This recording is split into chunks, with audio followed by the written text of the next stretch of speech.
All right, so what I want to do in this video is give you a behind-the-scenes look at a recent Facebook campaign that I ran to promote the Insider's Guide to Retargeting. This was on October 1st, and I only ran it for like 3 days, I believe, 3 or 4 days. It was just over the weekend, and it did pretty well. And I'll kind of give you some ideas as to why I think it works so well, and then hopefully you can duplicate some of this when you create your ads.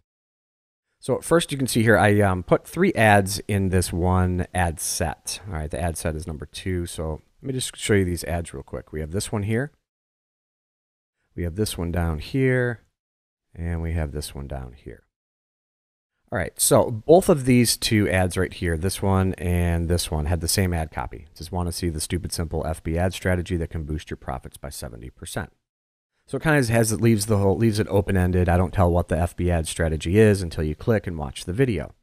And I believe most of you guys might have actually come through and seen this ad as well on Facebook if you already purchased the Insider's Guide.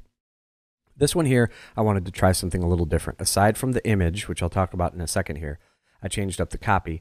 And this just kind of was a coincidence where it says, "Do you guys want to see the results from one of my recent FB retargeting ad campaigns?"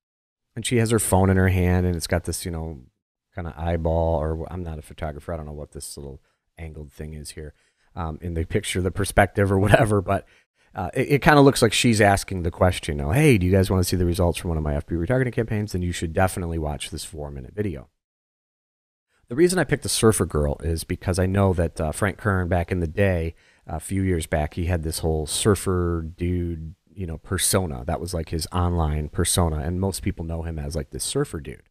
So I just took a chance that, his audience, especially the guys, because I'm just targeting men, would, respond to a girl on a surfboard type thing. Just who knows if it was going to work. I just wanted to test it, and it ended up working pretty well. So right away on day 1, the conversion rate was like let's see, I think the conversion rate right on day 1.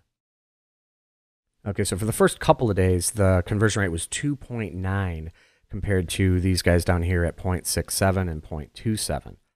So there's a couple things going on here. Whenever you create your ads, you always want to put, what I like to do generally, and this is a little bit of a different example, but what I like to do is create the same ad, meaning the same copy, and then 3 different images, and then find out which image gets clicked the most. And in this case, this one took off like crazy. So Facebook gave all the traffic to that one. And that's just kind of how it works. Like if you put 3 images up, Facebook may not even really show a lot of traffic to these other 2, which they didn't. And then they just automatically decide, okay, this one's the winner. And they just drive all the traffic to that one. I spent $563. I got 184 leads and 28 checkouts. Okay, so I definitely made some money on this ad, and I made it quickly. So, and that was the good news. As soon as I saw this thing that was taken off, I just bumped up the traffic because I knew it was just, it was a winner. And now Facebook ads are not always like this. Sometimes if you just, create 5 different ad sets to test with 1 ad in each, and you set the budget at like $10 a day per ad set, you'll have more of a steady, consistent thing going on. But in this case, I just saw an opportunity here. I just ramped up the traffic in it, and it worked out pretty well. Now, if I turn this ad back on, it's not going to perform as well because if you notice the frequency right here, the frequency is at 7.1. So that means it's the average number of times that my ad was seen by, each person. So the ad was seen 7 times by each person. And then eventually the click-through rate just, dropped down. I think overall, like if I just go to the 7th and the 7th, yeah, it dropped down to 0.47. Leads were costing $3.55 instead of on the initial day, the very first day, the first few leads that came in, they were like 40 cents each. So I just ramped this thing up.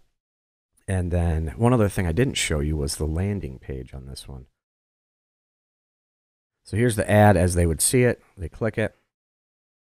And it went over to this page right here. It said, "Hi, it's James. Before you see the results from my recent Facebook retargeting campaign, please answer the question below so I can help you better."